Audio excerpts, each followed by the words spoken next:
Hi, everybody, and welcome to this week's edition of Champagne and J.D. Brand spanking new open for this one that we're pretty excited about. J.D., you're paying our interns. This is really cool. The 3-year-old intern is doing a great job on these graphics, I must say. McCartney, Flay Fox, kudos to you. Hey, you got to start them young, right? At any rate, you're going to notice a lot of brand new things, and one of the brand new things, we're starting to bring guests on. If you look down in the bottom right-hand corner of your screen, a good friend of ours, Megan Devine, on the show this week. Megan, thank you very much for taking the time. Hey, guys. Thanks for having me and for rolling out the red carpet, if you will, or I guess the black and yellow carpet for your show for my first time.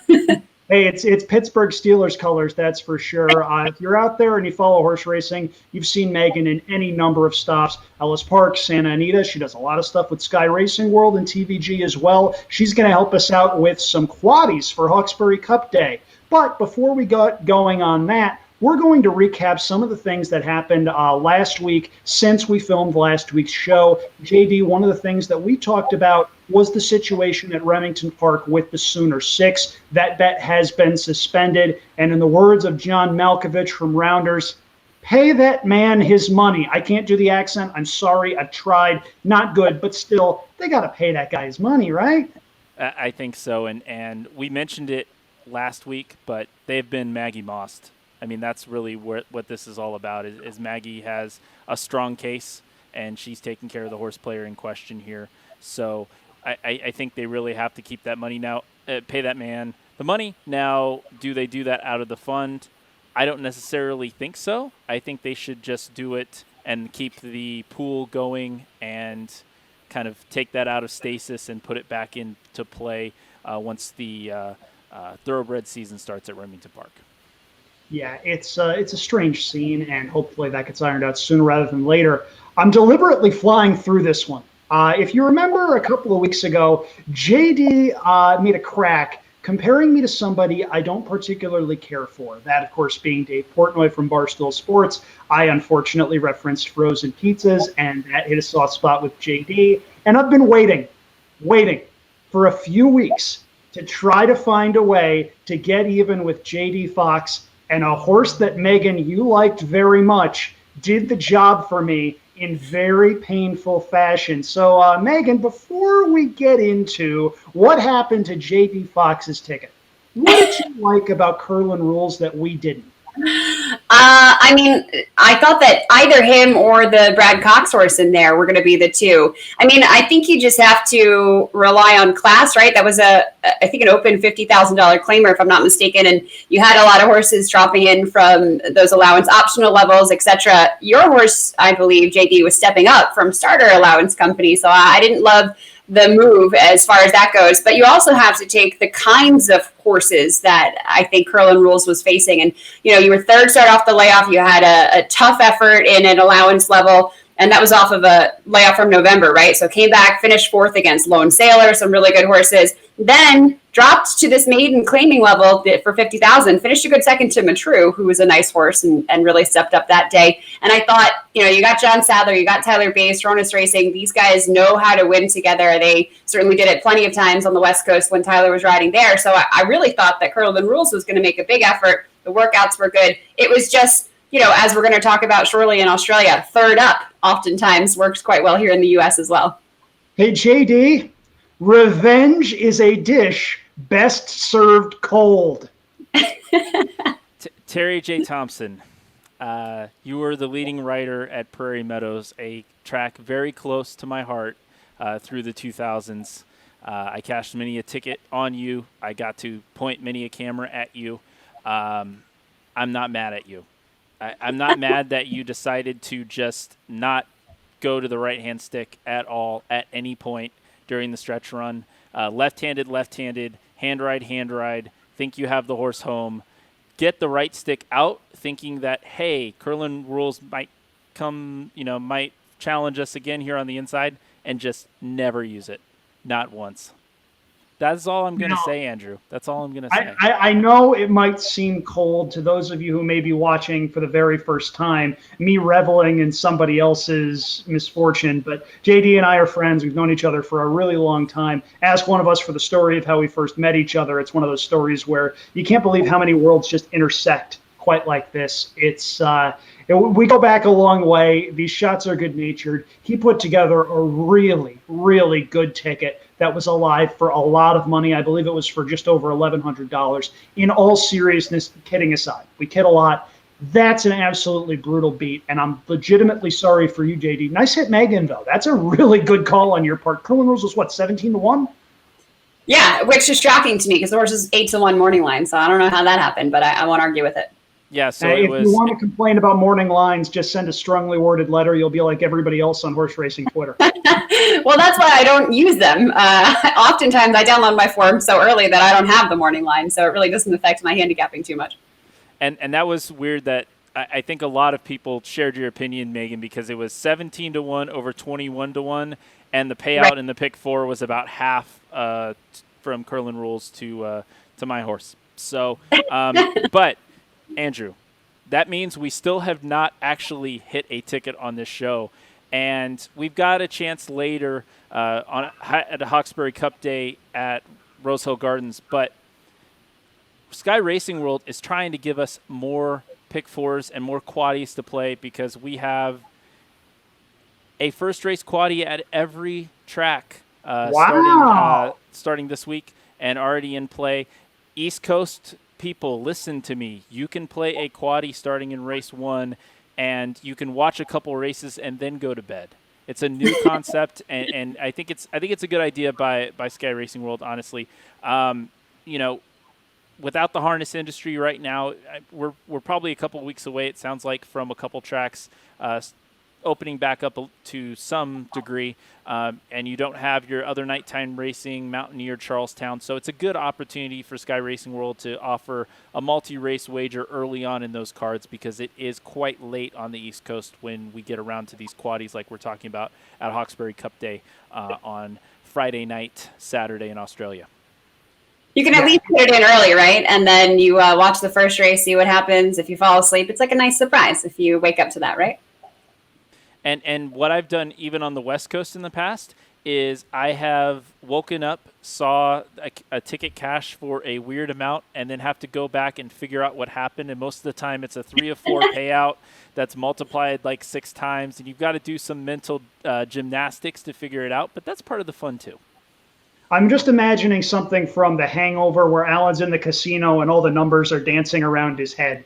And for some reason, that's giving me tremendous pleasure thinking about that scenario with JD. So one of the other things, though, that we wanted to talk with Megan about, because she's a Southern California native, and I'm a Yorker. Well, you're in Southern California, I should say. Yeah. But with Santa Anita, they're obviously dealing with a situation with COVID-19 where the health department came in and shut them down. There was a little bit of an update, though, coming from Santa Anita on their Twitter. It was a little ambiguous to me, though. Megan, if you want to maybe shed a little bit more light on that. Yeah, I mean, they're certainly working as hard as they can with the powers that be for the local government here and the health department trying to open back up. And that entails a couple of things. There's a lot of businesses as well that I think are asking for those same kind of permissions to get their economies rolling, to keep people's jobs, be able to pay their bills. So I believe the letter did state that there's going to be a waiting period for that to see if we're going to be able to open up or not. But they're trying as hard as they can. They're offering a lot of unique protocols, which I think there are probably varying opinions about. But the most important thing is to get these people back to work, to get the horses back to running, because that's what they need to do and that's what they want to do. And the really unique part about that, Megan, RVs on site for the jockeys, quarters for the gate crew and anybody else who could be on track working. I mean, literally it is they want to put a quarantine area around Santa Anita Park to try to reopen racing and get some purse money back into the horsemen and women on that backside. So kudos for the creativity, and I hope something comes from it Certainly, we've been waiting for some West Coast racing, and what we've seen are a lot of trainers that don't normally ship to the Midwest. We've seen a lot of Southern California trainers running horses at places you'd never expect. Will Rogers Down being the main one that I think of offhand.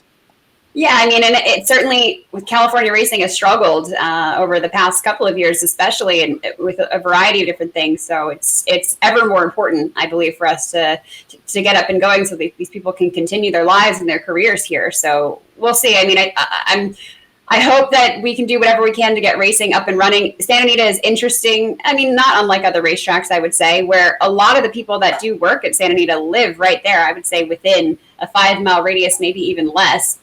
So they're kind of quarantined, if you will, anyways. And, you certainly have to take the mental and emotional part into it as well. And separating these people from their families, I mean, maybe it would be safer, but it's also going to be tougher on these guys too. So I'm interested to see if that pushes it through, if that stays. But of course, everybody's safety and the horse's safety is first and foremost.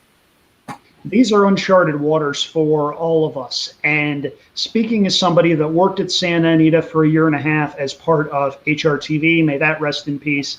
It's one of the most beautiful racetracks that I have been to. It's one of the most fun racetracks that I've ever been to. And I think I speak for all three of us when I say that I hope they figure something out soon, because when Santa Anita gets good, it's as much fun as any racetrack in the country. They call it the Great Race Place for a reason. And here's hoping that in these turbulent times, they're able to find some way to get going soon with the health and safety of horses and horsemen and horsewomen alike in mind. So we'll obviously keep you posted on that. But the thing that we want to make sure that we hit and discuss in great detail, and one of the many reasons why we brought Megan on board this week, is to talk about Hawkesbury Cup Day in Australia. JD, if you'd like to provide a little bit of exposition, and Megan expound a little bit on that before we get into our discussion of the late Quaddie, which begins in race number 5. Really, the interesting thing here, Andrew, is I really like what Australia and specifically what New South Wales Racing has done here, in that they've taken some of these one-off end of the season meets that would take place like Cup Day at Hawkesbury, and they have moved them to a provincial track like Rosehill Gardens. So basically, they've already got all of the precautionary steps in place at Rosehill Gardens and at Randwick. So they figured, hey, we're going to move some of these important meets to these tracks that don't get a lot of rub. They don't get a lot of time in the spotlight. So give them and the horses an opportunity to run in this situation, not have to cancel the card, but also run in probably the best conditions that some of these horses will see. We've got a lot of country horses that are going to be competing in the big leagues for the first time, and we obviously have a lot of horses that are used to the spotlight. So it's a very interesting card on Friday night from Rosehill Gardens. And with that, I think we'll kick off. We'll kick off it's and going to get be a into really it. good card. So by all means, JD, if you'd like to kick off the sequence, be my guest. Yep, and we're going to go ahead and look at the Hawkesbury Gold Rush, which is race number 5, leg 1 of the Quaddie sequence here. And we have a field of 16 currently signed on, 17 entries. We do have an early scratch already. Again, we're recording before the main scratches hit on Friday, so do keep that in mind when you are looking at these horses and talking about this race here, as we have an unfortunate graphical issue here, so we'll get those up here and show the rest of the field. Live to tape, folks. Live to tape is fun. This worked. I showed Megan this probably 16 times to start the day, and sometimes live to tape happens. But a good field here signed on for the Gold Rush at 1,100 meters, and I am going very, very deep in this contest, and I think I want to talk about one horse in particular, and that will be the 4-horse here for really Chris Waller, super trainer extraordinaire. He knows what he's doing. Before I say anything about this horse, he knows what he's doing. He's won exorbitantly more races than I will ever win as a thoroughbred trainer. I'm not saying anything, and I'm actually putting this horse on my ticket. So the 4 Tato Key is about $60 in Australia as we're recording this on Thursday night.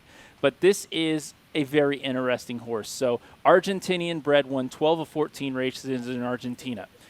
So what do you do from there? Okay, hey, let's try Maidan.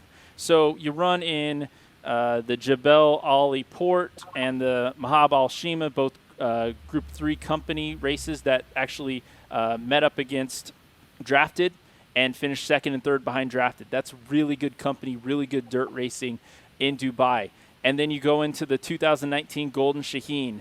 The late, great XY Jet wins that race. Not saying Tato Key was ever really in the race, finished ninth, but did have a good showing for himself. So ends up going to Australia, and you're like, okay, we've got a dirt horse that has only ran on dirt and is bred 4x5 to Northern Dancer. I mean, this is a Kentucky Derby type pedigree when you've got Stormcat on the dam side as well. Let's try 1,100 meters on turf. Why not? It did not go well. And then the horse ran into another issue. Needed a laryngotomy. So laryngotomy happens. Horse gets time off. 2 trials. Entered last week at Randwick, scratched into this spot. Can this horse run on turf? I'm not sure. Is this horse probably the classiest horse in the field if this were a dirt race? Far and away. If I feel like this race is so open, I see a horse like this that I just absolutely don't know. This horse could win by 12 lengths or it could lose by the length of the track. I have no idea, and when I have that little idea of a classy horse in a weird spot, I have to include them on my ticket, Andrew. I get that. Megan, would you like to expound on your opinion of the race? Because I think the people out there would appreciate 2 sensible opinions before I get really crazy with the cheese whiz. I don't know. I feel like JD is sort of talking me into this horse now. I mean, I don't know if all the grass is going to burn off by the time that this race comes around, but I do like the fact that you mentioned it. Chris Waller, obviously a very capable trainer. The fact that Huey's been aboard, Hugh Bowman, for the previous barrier trials, the last 2, in fact, at Rosehill, and you get Glenn Schofield, who's a very capable rider at that. So it is an interesting kind of weird horse. I feel you with the hunch play, but as far as Andrew said, logics, I got to go with the 2 horse in here, Graf. I mean, you want to talk about the classiest horse on dirt. How about the classiest horse on turf? And to me, that would be Graf in this spot. I mean, this is a horse who won the Grade 3, or pardon me, Group 3, we're talking about Australia, San Domenico in 2018 in fine fashion. And he's run pretty well here as well. I mean, I think this distance, the 5.5 furlongs, is right back within his wheelhouse. If you go back and you look, his race in November of 2019, they went 6.5. And while that extra furlong doesn't seem like it would make too much of a difference, I really think that was just too long for him. He doesn't have quite the stamina to last that extra bit. And that race, to be fair, contains some very, very talented horses. I think it was Saventiano came back and won a Grade 2 in January and then finished second in a Group 1. I'm going to say grade all day long. Group 1 in March. So, that was a really classy group of top 3 finishers that he faced. And then you go back and you look at his races in the end of September, the month of September of 2019, Group 2, Group 3, and he was racing against Purata, Classic Legend, Red Zell. These are all very, very talented horses, some that competed in the Everest, some that won the Everest. So I think that when you're talking about class, you have to look at Graf. And then I threw in the 10 horse as well, which I know, Andrew, you did like. Way to bury my lead here. In the words of one of our respective colleagues, I don't like a horse. I love a horse in race number 5. That's number 10, Villami. This is a horse that, to me, is the main pace in this race. There's not a lot of early speed signed on as I look at the form. There's some, but it's not like there's some world-class early speed going in this race. Villami cuts back from 6 furlongs to 5.5. That's a distance he's 2 for 2 at. And because there is one race in this sequence that I want absolutely no part of, I am going to single Villami here. This is my strongest opinion in the sequence. All 3 of us have used this horse, and if this horse gets home, I like my chances. All right. As we head into our first graded or group company race, I said graded just to make you feel better, Megan. Thank you. I hope you. Since I've flexed these Australian muscles. So, so we have our first group company, which is the Hawkesbury Guineas, as we look at the field there, and IndyCar and 1111, two horses that should get a lot of attention in the books here, as we have a second page, a field of 14 here, and you're going to have to take our word for it. There we go. Maybe. it's okay because while these graphics were being put up, my dog has been chewing on a bone. I just threw my cell phone at him. So you guys missed that while you were dealing with your graphic errors. My cat is judging over here. So right now he's asking, what are you three humans doing? This sounds like it's going off the rails. JD, if you can put us back on the right track here so that I can shut my cat up, that would be much appreciated. Of course, Andrew, I'm doing the best. So we're trying a lot of things here, and obviously some are working better than others. So we appreciate the video and visual patience with us. But here in the Hawkesbury Guineas, two horses I want to talk about. Obviously, I'm single to IndyCar.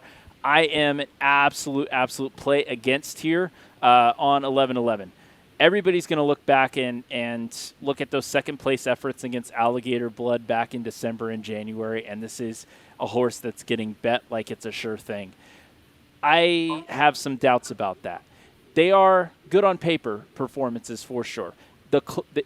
I can assure you, 1111 was the closest horse to Alligator Blood in those races when they hit the wire.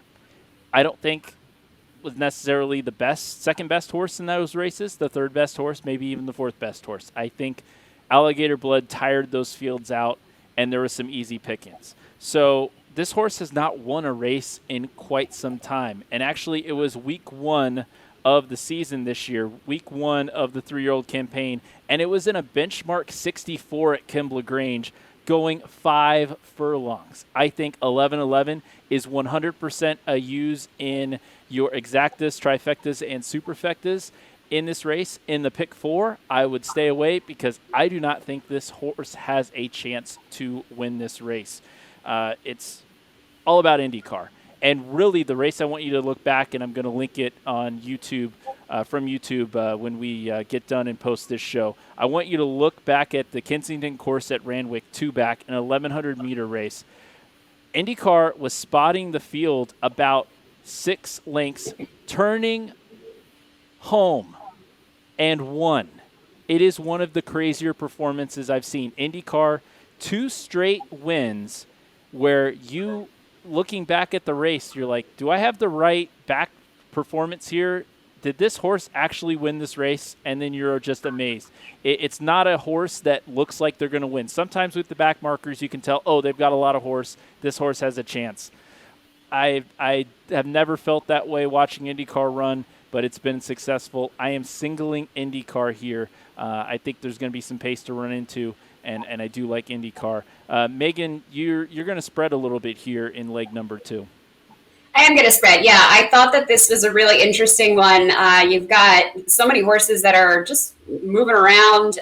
Some horses changing distances, obviously changes in class as well. So while I appreciated IndyCar, I did go in a different, or I included some others rather. One of which is a horse at a bit of a price on the morning line, and that's the 4 Bandersnatch, 14-1. So if you can get anywhere near that, that would certainly be lovely. This is a horse who definitely has a lot of speed. So when you're talking about the pace of the race, I think he's a must include in that scenario. Now he is stepping up from a benchmark 78 at Rosehill, but he's got good experience here at this distance. I think he's been extremely well prepared by Gerald Ryan, who can certainly get a horse to win a group race. And Brendan Abdullah has been on for those previous barrier trials as well. So he's going to be first up here. He is coming off that layoff since January of this year, but I absolutely think that this is a horse that seems like he's moving in the right direction. He seems to be consistent. In fact, most of his finishes that I can see, he's won over he has won half of his lifetime races. He's 4 for 8. So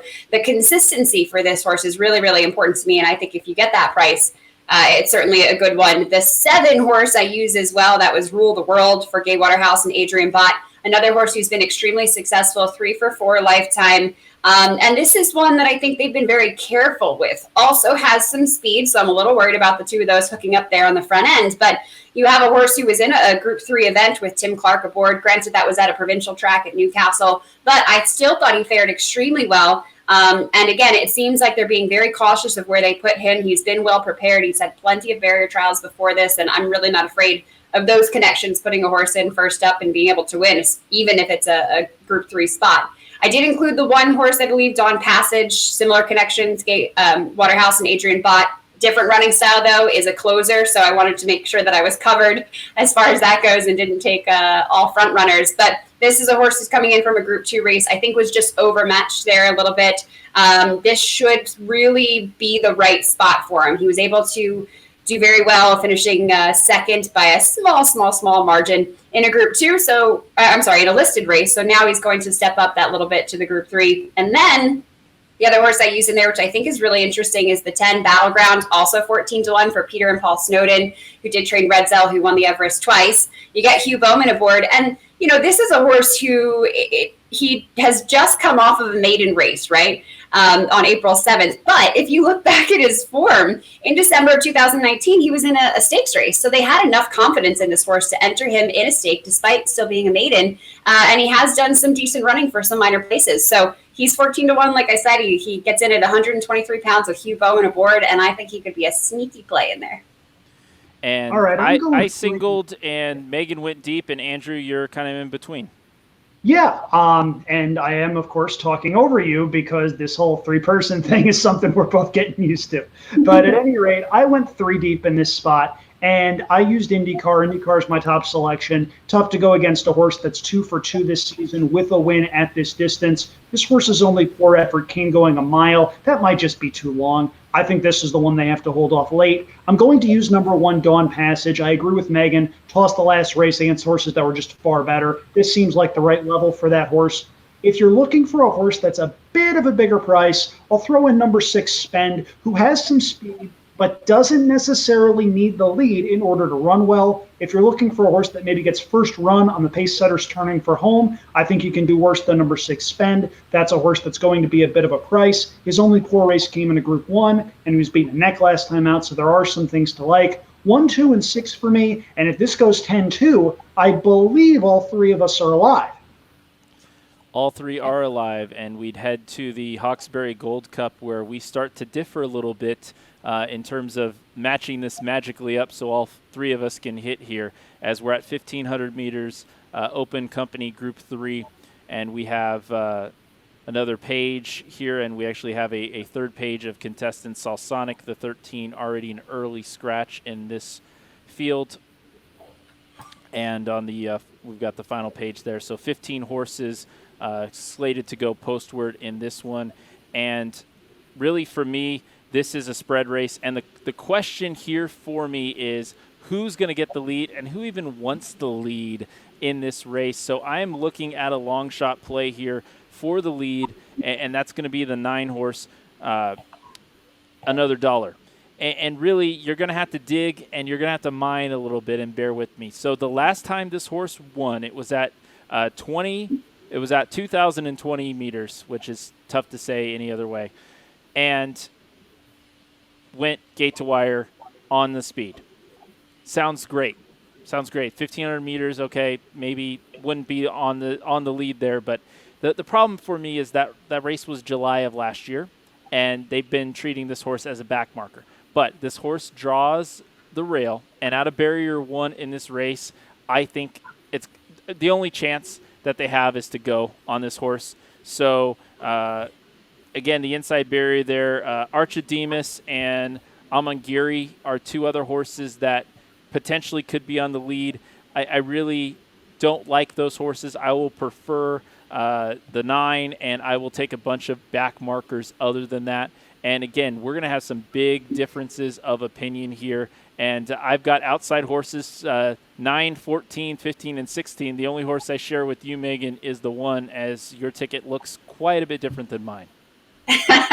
Yeah, I went a little bit deeper in the middle of my ticket. I guess the meat of my ticket is really in races 6 and 7. So I did include the 4, 6, 5, 1, and 3. I threw the 3 in there at the last minute. Is really interesting. This is a horse that, in American terms, was running at 1.5 miles. And this race is 7.5 furlongs. So this is a massive cutback in distance. Now, of course, you did mention the credentials of Chris Waller at the top of the show. So he's the trainer of this horse. You get James McDonald aboard. It is interesting to me that they're racing first up in such a big spot, because if this were maybe any other level of race, I would say, well, they're just going to give him one at a shorter distance and then stretch him back out. And that could very well be the plan, although this does seem to be a big stage to do that. So I don't know. But at 18-1, I figured, let me just throw on this horse, bred in England, and say, let's see what happens with some decent connection. So I'm interested in that 3 horse, but I did like the 1, like you said. This is a horse who has competed in Group 3 company before. In fact, had Hugh Bowman on last time and was able to finish a really, really good third. So I like this horse. I think he's well prepared. He's been in plenty of good spots before. But I also thought that there was some backclass with Unforgotten, who, in my opinion, with these odds, 18-1 on the morning line, has indeed been forgotten. This is a horse that's been competing in group company before. You do have to dig a little bit to find some very good performances for the 5-year-old mare. But, I mean, she's been in plenty of Group 1 races, some really big spots. She's been able to shine in the spotlight before, and I think she could do that here. She's got a lot of talent, and she seems to be pretty versatile, too. She's got a really strong closing kick, and I think she might be able to get there. I'm a little concerned about the 12 barrier post, though, because she is drawn quite a bit outside. But I do think that she's interesting. And then I decided to throw in Mask of Time for Kieran Maher and the 6 Girl Tuesday, also for Chris Waller, for a little bit more of a price. So I have some horses in there with some strong opinions, and then I decided to throw in a few price horses. But I do not really love the 15, who I think was on somebody's ticket in here. I'm a little wary of this horse. Chris Lees is an excellent trainer, but this is a horse who was able to close and put in some good performances over 1.5 miles, 1 3/16. The comment line said should close again, but over 7.5 on a sprint, I don't know. You're talking about a route horse and the moves they make there, going a longer distance, and then making the same move at a much shorter distance. I'm just not so sure that this horse is precocious enough to really get there. And at 9-1, I do think that it's going to take some play. Andrew, neither myself nor Megan wanted to pronounce the one's name, but I know you've been practicing. So here is your time to shine, my friend. If Galois wins, all 3 of us are alive. Now, I want that noted. I'm going for team unity here. I want all of us to hit this thing. Not just because none of us have hit a ticket since this show started, but just because, time, okay? Hey, you know what? If we can all be rolling in some money, I'm absolutely all for that. Having said that, Galois, you like that, JD? Here's the one. Galois. Not my top selection. My top selection is a horse that neither of you used. That's number 8, Amangiri. I think you can toss her last race in Group 1 company. One of the things that I've learned over the past couple of weeks as JD and I have been diving into Australia is you sort of have to be forgiving with clunkers that seem to come out of nowhere. Those happen a lot more in Australia than here. Usually if a horse runs a clunker in America at a high level, they're off 6 months and you don't see them again until they're 1-9 in an allowance. But Amangiri's last race was against much better horses. JD, you and I were both cursing as that race was run because we liked Conte Partiro in the race that one ran. Before that race, we got off of her, and then that horse won a Group 1. I am not going to leave Amangiri off my tickets. I think her best race could absolutely win this one. Galois, my second selection, was third in a similar race last month. Hugh Bowman rides back, and this one's been in the money of 9 of 10 local starts. Certainly a lot to be said for that.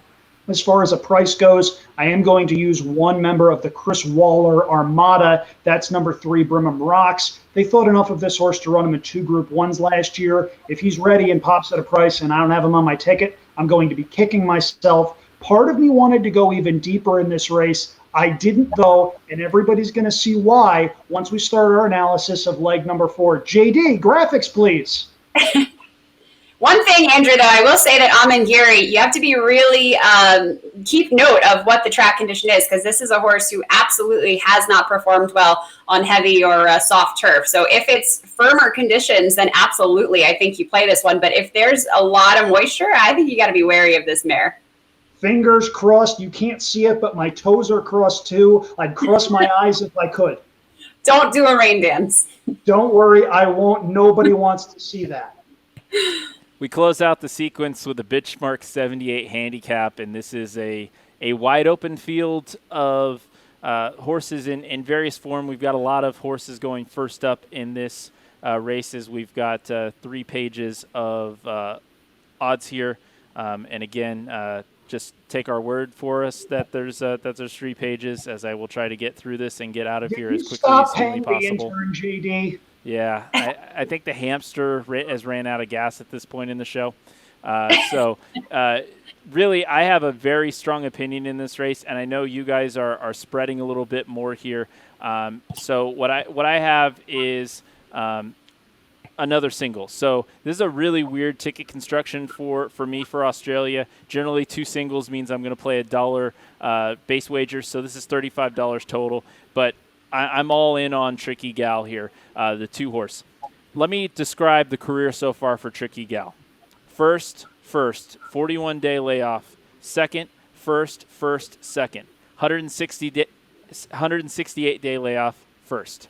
So never run 1,300, has wins at 1,400, and had a win at 1,200 last out Warwick Farm on April 8th, coming from the back of the field. But there should be some honest pace up front in this race. So 1-0 second up in her career, 2-0 first up. So definitely the beginning of the campaigns. Been a winner. Did take time getting into the races. She didn't debut until there was a month left in her 3-year-old campaign. But I love this fact. It means absolutely nothing in a multi-race wager. But career ROI on that horse is 597%. So when you get those type of numbers from a gambling perspective, I'm going to put that horse not only on my ticket, I'm going to single. So I'm $35 ticket, and we'll go over the tickets at the end here. And now for something completely different. Megan does not have that horse on her ticket. So, Megan here, Too Deep, what were you thinking? Well, right now I'm thinking a lot like the scene in The Hangover where you have the numbers floating around and the ROI, like Andrew mentioned. So we got to get a handle on that. But no, it simplifies a little bit because I just have 2 horses for you, and that is the 3 and the 6. And I mean, there's a recurring theme here with me, at least, and that is decent performances and those that I think a good class. So, it gets a little bit more tough here because we're not talking about those group races. We're not talking about allowance races here or claimers like we were earlier in the show with the Oaklawn races, but we are talking about a Benchmark 78 and let's see, Segalis. Is that right, Andrew? Is that how we're pronouncing it? In the rules of Mills Lane from the Cult Classic Celebrity Deathmatch, I'll allow it. All right, I'm just going to stay away from the names then so we don't get butchered on Twitter. But the 3-horse, I think, has a really solid chance. This is a good mare who's put in some nice performances. She last time finished 3rd, but it was just by a small margin at that. Kieran McAvoy was aboard. Now you get Hugh Bowman, who's been able to ride her quite a few times at a few metro tracks. And I think that she's got a good, strong turn of foot, but she doesn't need to be too far back. She can actually just stalk, which she's done in a few races. So her versatility, I think, is very important. And I like the fact that she has been kind of staying around those shorter distances. We're going 6.5 here, and while she does not have a win exactly at 6.5, she has performed very, very well at 5.5 and 6 furlongs as well. So you take a horse like Tricky Gal, some of her best performances have been at a mile. I don't know. We'll just have to see where they land. But I think that she's versatile enough. She does get the 10 post position, though. So we'll see how she does with that. And then the 6-horse, I really like in here for Chris Waller and James McDonald coming out of that Group 2 company, was able to finish 6 by, I think it was like 3 lengths at a really, really big price. But this is a horse who's performed well at the Benchmark 78 level before. I mean, you have that already in existence. That was at Randwick over the good ground on January 25th. But, you're talking about a horse who's been in many group races, listed races at that. Like I said, has already performed well at this exact level. So I think that he doesn't really have to do too much to be on top of his game here. And he's already proven that he is able to compete at this level. Whereas some horses in here I found we're stepping up a little bit. So I did just go with the 3 and 6. If you were going to take one of the singles from either one of these gentlemen's tickets earlier, you could also look at the 8 and the 10. But when it really came down to making an affordable ticket, I decided to stick with the 3 and the 6. So I have one horse. Megan has 2 horses. Andrew, how many horses do you have in this race? All of them. Nope. I am punching the all button of glory. I love when JD does this. It's something about the all button of glory in that gold font. It looks lovely. And the best part is, if I get the first 3 legs home, I don't care what happens in the last leg. I'm going to win. It's just a matter of how much. All kidding aside, JD, your single makes a lot of sense. What scared me off of going narrower here is this is this horse's local debut. We don't know how this horse is going to take to the track. And when I looked at this race, if that horse doesn't win, I don't know who does. Megan, the horses you mentioned, they make sense. There are some bombs in this race that would not be completely impossible. I opted to go narrow early, and I opted to save some money so that I could hit the all button here. And who knows, maybe I get a run from some ridiculous price, and maybe my single of horse number 10 in leg number 1, who may well not go off the favorite, allows me to separate myself a little bit and line up for a pretty nice score at a sum of money that isn't prohibitive. Remember, we're talking about a 20-cent base wager, so my ticket comes out to $28.80. Megan, your ticket came out to $20. JD, your ticket came out to significantly cheaper for a 20-cent base wager. I know you like punching the repeat button a lot, though, and in fact, I believe that's what you advised. But in my situation, I want coverage in this race. I hit the all button. You can see all 3 of our strategies on the screen right now. And JD, I got to tell you, this is my favorite part of this show. The fact that 2 or 3 different people can look at the same sequence and we can see these sequences unfolding in completely different ways. All 3 of us can't hit. 2 of us can hit. Megan, if you and I both hit, you're coming back and we're making fun of JD for it. Sound good? So again, I was going to say your tickets could be recommended to our friends on the East Coast, because at least you only have to watch the first 3 legs of the sequence, and then you can go to bed peacefully, knowing that you have the all button of glory if you want to. So I think that's a good one for our friends over on the East. Megan, I'm an old man, so that would also, give me some room to say, okay, my single ran second, time to hit the hay. But no, those 3 tickets, I think, give you an idea of how good this sequence is. Megan, correct me if I'm wrong. This is going to be Australia C on ADWs on Friday night? I believe it is. Let's check. Yeah, Australia C. So it is. Not like a bobblehead. You're saying you believe so. That's good enough for me. Australia C. And remember, multiple quaddies now in Australia. So if you're on the East Coast or if you're on the West Coast and you just want some action, 20-cent minimums on these quaddies in Australia. Big fields, big payoffs. You're going to want to get involved.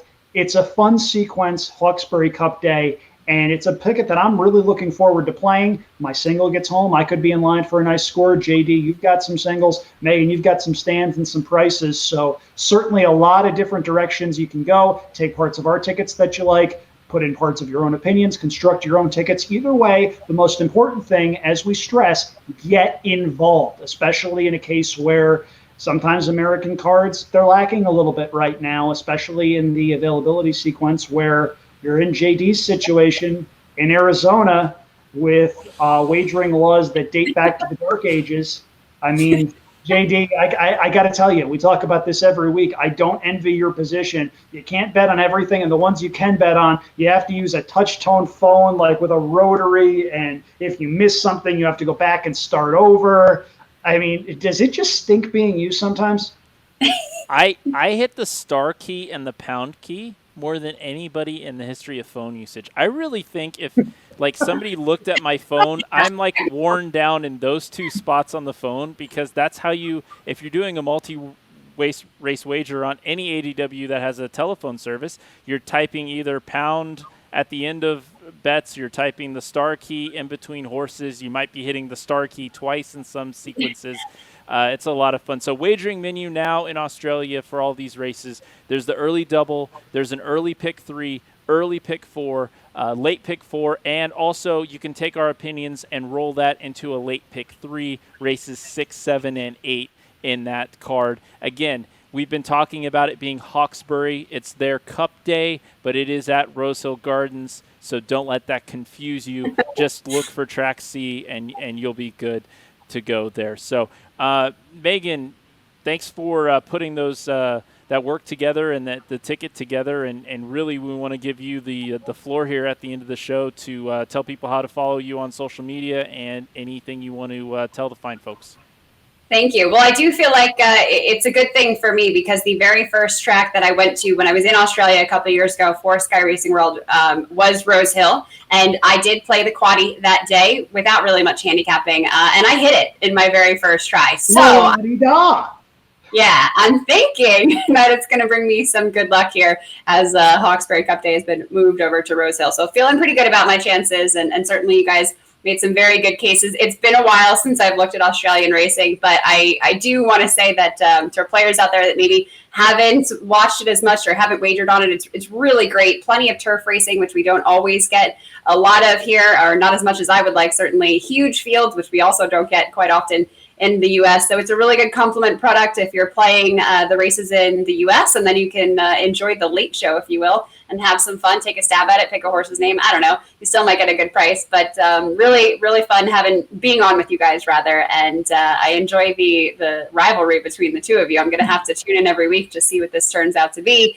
Until then, though, everybody can follow me on @Megan Devine TV on Twitter, and I'm on Instagram as well if you just want to see lots and lots of videos of my dogs here in California. Hey, you can't go wrong with dog videos. I mean, as crazy as they are, animal stuff, that stuff never gets old. I mean, I'm looking at my cat right now, and I'm trying to think of different poses that I can catch him in, and he's looking at me wondering, human, when are you going to bed? Please shut up. I will say in Race 8, I was going to bring this up, but you talked about betting on a horse's name, Megan.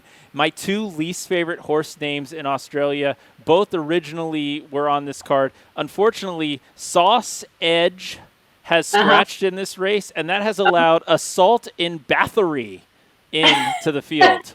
I like it. That what you will. Yeah, I mean, yeah. I say that on TVG sometimes as well. I am all for doing as much research as possible, having the numbers floating around in your head, whatever you want to do. But at the end of the day, I mean, we're having fun here on this video, and that's what I think horse racing should be. You should be hanging out with your friends, or maybe not, social distancing, your family, I don't know, your dog, your cat, whatever, having a great time on your couch or wherever it is that you like to be. And if that's you want to pick a name, I've had plenty of people come to the track for the first time or just play a hunch play, myself included, on a name and be able to score it, and it just adds some fun to it. So you know what? Go for it. Next time Sauce Edge is going to run, I encourage you to take a bite. Megan Devine, everybody, thank you so much for taking the time. We really appreciate it. You can follow her at Megan Devine TV on Twitter. She's on Instagram, as mentioned. Lots of dog stuff there, but a lot of really good horse racing knowledge from her as well. You've seen her in a lot of different places, and now you can say you've seen her as the very first guest on Champagne and JD. So Megan, from both of us, thank you so much. Thank you guys so much. Good luck to us in the Quaddie.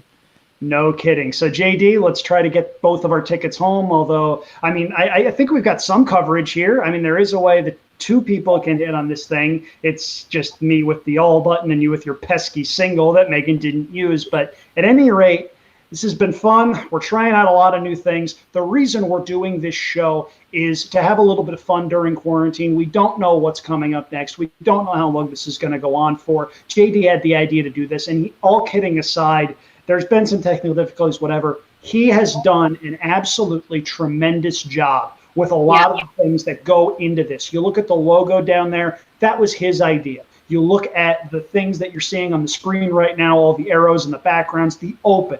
JD, you've done a tremendous job here. We kid, we're horse players, that's what we do. But know that I really appreciate everything that you're doing. This is a lot of fun. I look forward to it every week. So, buddy, thank you. Appreciate it, Andrew. You can follow me on Twitter at Horse Tickets. You can follow Andrew at Andrew Champagne. Hit him with the catchphrase and let's get out of here. Stay off the beaches. In Florida especially because they're open. Yeah, for sure. Good night, everybody.